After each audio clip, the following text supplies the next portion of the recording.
कहानी के पिछले भाग में आपने देखा कि कुंवर साहब ने तारा के सामने विवाह का प्रस्ताव रख दिया। तुम मेरे लिए सांसारिक नहीं स्वर्गीय हो।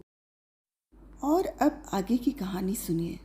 मुझे आश्चर्य यही है कि इस समय मैं सारी मारी खुशी के पागल क्यों नहीं हो जाता। कुंवर साहब देर तक अपने दिल की बातें कहते रहे। उनकी वाणी कभी इतनी प्रगल्भ न हुई थी। तारा सिर झुकाए सुनती थी, पर आनंद की जगह उसके मुख पर एक प्रकार का क्षोभ लज्जा से मिला हुआ अंकित हो रहा था। यह पुरुष इतना सरल हृदय, इतना निष्कपट है, इतना विनीत, इतना उदार। सहसा कुंवर साहब ने पूछा, तो मेरे भाग्य किस किस दिन उदय होंगे तारा? दया करके बहुत दिनों के लिए ना टालना।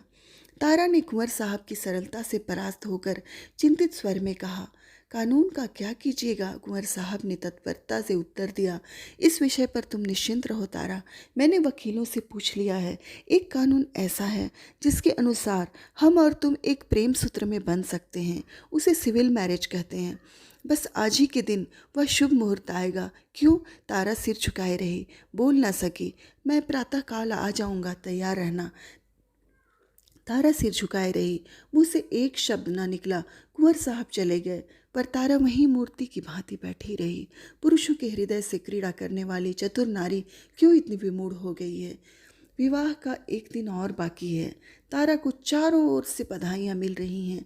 थिएटर के सभी स्त्री पुरुषों ने अपनी सामर्थ्य के अनुसार उसे अच्छे अच्छे उपहार दिए हैं। कुंवर साहब ने भी आभूषणों से सजा हुआ एक सिंगारदान भेंट किया है। उनके दो चार अंतरंग मित्रों ने भांति भांति के सौगात भेजे हैं, पर तारा के सुंदर मुख पर हर्ष की रेखा भी नहीं नजर आती। वह क्षुब्ध और उदास है। उसके मन में 4 दिनों से निरंतर यही प्रश्न उठ रहा है, क्या कुंवर के साथ विश्वासघात करें?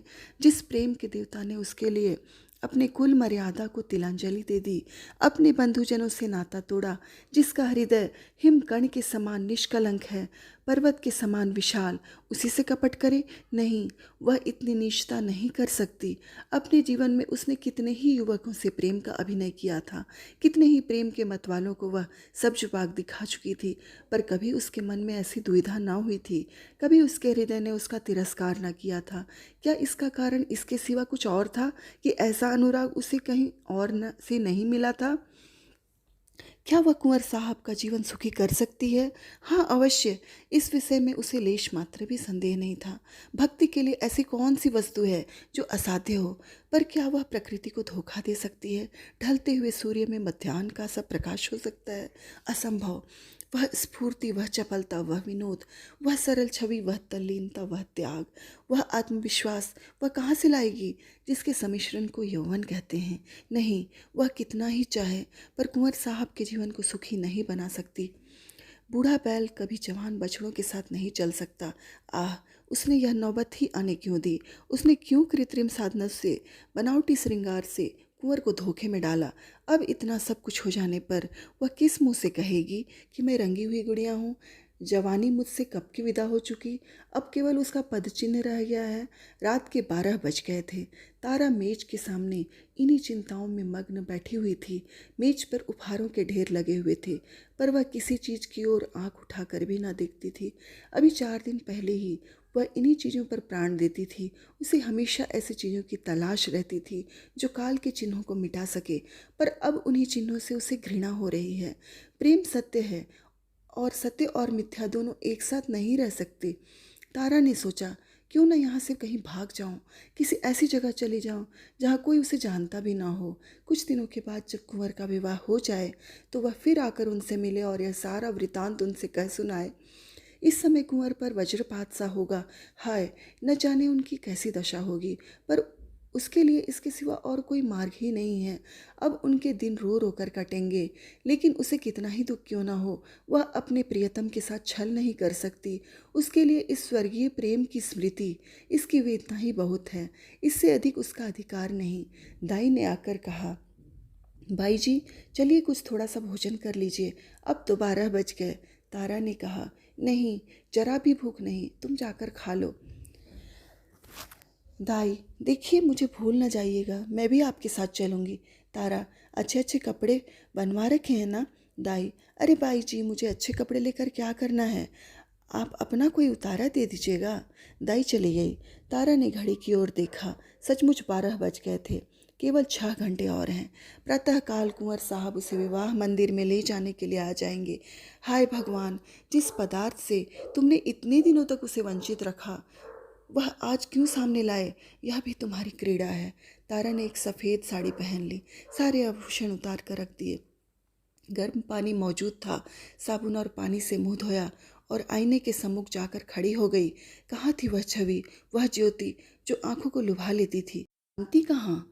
अब भी वह यौवन का स्वांग भर सकती है? तारा को अब वहाँ एक क्षण भी और रहना कठिन हो गया। मेज पर फैले हुए आभूषण और विलास की सामग्रियां मानो उसे काटने लगी। यह कृत्रिम जीवन असह्य हो उठा। खस की टट्टियों और बिजली के पंखों से सजा हुआ शीतल भवन उसे भट्टी के समान तपाने लगा। उसने सोचा, कहाँ भाग कर जाऊं? रेल से भागती हूँ तो भागने ना पाऊंगी। सवेरे ही कुंवर साहब के आदमी छूटेंगे और चारों तरफ मेरी तलाश होने लगेगी।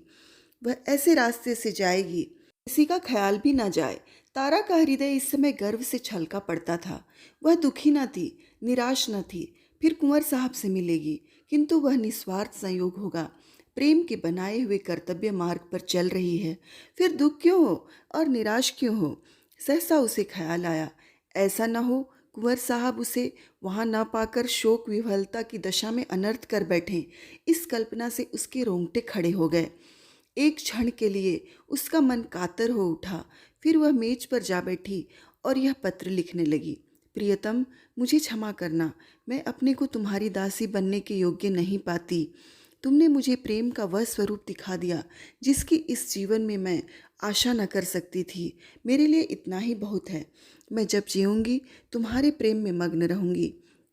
मुझे ऐसा जान पड़ रहा है कि प्रेम की स्मृति में प्रेम के भोग से कहीं अधिक माधुर्य और आनंद है।